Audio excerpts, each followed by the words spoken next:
Deep in the heart of West Africa, there was a peaceful little village called Nambara, surrounded by tall palm trees and lined with clay houses. In this village, everybody knew each other. At sunset, they would gather and dance to the rhythm of drums. In the center of Nambara stood a massive baobab tree, where the elders would sit and share stories of the past. Each tale passed down wasn't just a story, it held lessons, warnings wrapped in folklore. Zina was born and raised in Nambara. She was a gentle, soft-spoken woman, lovingly brought up by her mother. Her mother had passed away years ago from a mysterious illness, and her father had gone to war and never came back. Though she grew up alone, Zina never really felt lonely. The one thing her mother had left her was a necklace, her last gift. It was woven with golden threads and held a sparkling blue stone that looked like glass. When Zina was little, her mother once told her, "This necklace is a mirror of your heart. If your heart stays pure, it will protect you. But if darkness creeps in, it could destroy you." From that day on, Zina never took it off. She grew up with it, whispered secrets to it. To her, it wasn't just jewelry, it was a memory, a companion. Zina helped the village healer, Mama Niora. She mixed herbs, healed the sick, and told stories under the stars to the village kids. Everyone adored her. Her smile, her kindness, it brought peace to everyone around her. But soon, a shadow would begin to creep into that peace. One day, a trader from a faraway city arrived. His name was Omari. He was tall, well-spoken, with intense eyes.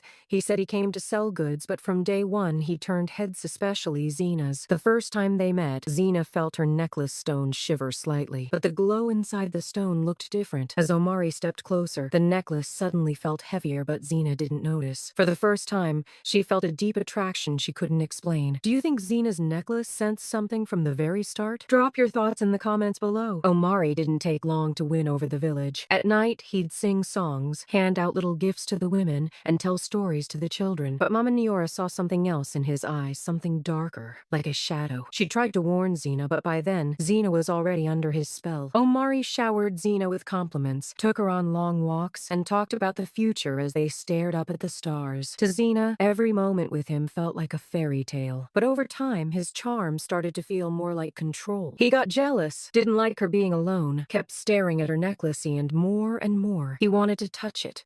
Sometimes Omari would disappear into the night, only to return just before sunrise. When Zina asked where he went, he'd simply smile and say, "I'm preparing a better life for you." But that didn't calm her, it made her more uneasy. Some villagers began whispering that they'd seen him near the graveyard, chanting strange prayers in the dark. Zina started to change. Her spark faded, dark circles formed under her eyes. She'd mumble nonsense in her sleep and stumble over her words while awake. Mama Niora warned her a few times, saying her energy was off balance, her spirit weakening. But Zina couldn't tell dreams from reality anymore. Her sense of self was slipping away. Her necklace felt like it was glued to her skin. Sometimes the stone burned like fire. Other times it was ice cold. And now and then, it felt like an eye inside it was watching her. One time she saw a reflection in the stone and not her own, but Omari's. It shook her.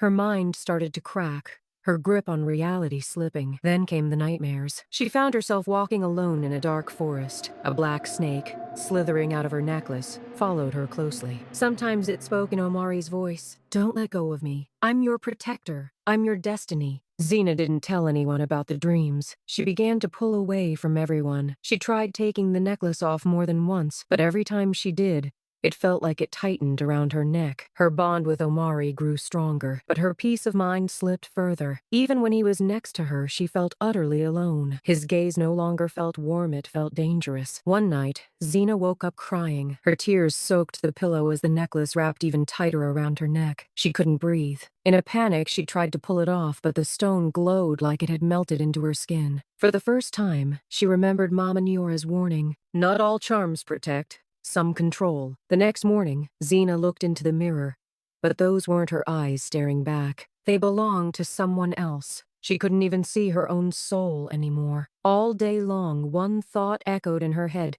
Who am I now? Who do you think Omari really was?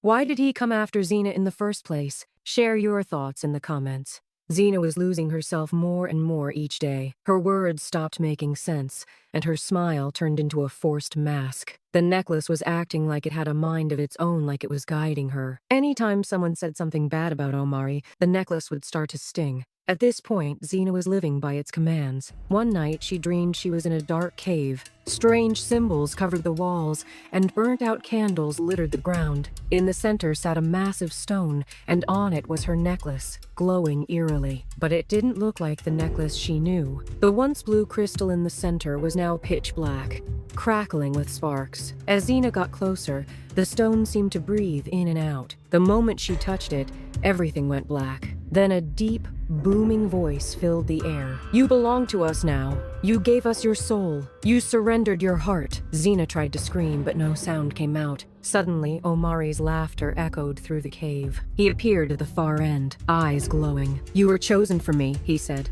"This necklace bound you to me. There's no escape." Zina jolted awake, drenched in sweat. Her breath came in short gasps. That's when she made up her mind she wasn't going to let the darkness win. At sunrise, she went straight to Mama Nura. She told her everything, the dreams, the necklace, the way Omari had changed. Mama Nura listened quietly, then opened a small box. Inside were sacred soil, dried herbs, and a piece of black obsidian. "This necklace doesn't own you anymore," she said. "You've let it control you. Now you have to face it, and this path you walk it alone." Despite the fear in her heart, Zina nodded. She still couldn't take the necklace off, but for the first time it didn't feel like it was in charge. Without saying goodbye to Omari, she took off for the sacred mountain. By the time she arrived, the sun was setting. The sky had turned crimson, and even the birds had gone silent. At the top of the mountain was what villagers called the Well of Fire, a place said to cleanse the soul and break dark ties. Zina held the necklace in her hands. It began to tremble. A soft whisper rose from the stone.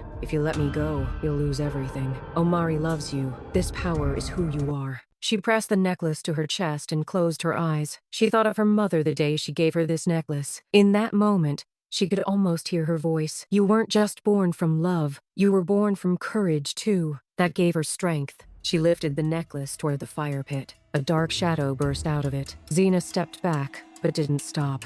She threw the necklace into the flames. The mountain trembled, and the ground beneath her shook. Thick black smoke shot into the sky as the cursed power inside the necklace screamed its way out. Zina collapsed to the ground. She closed her eyes and took a deep breath. For the first time in a long while, she felt peace. What do you think would have happened if Zina hadn't let go of the necklace? Share your theories in the comments.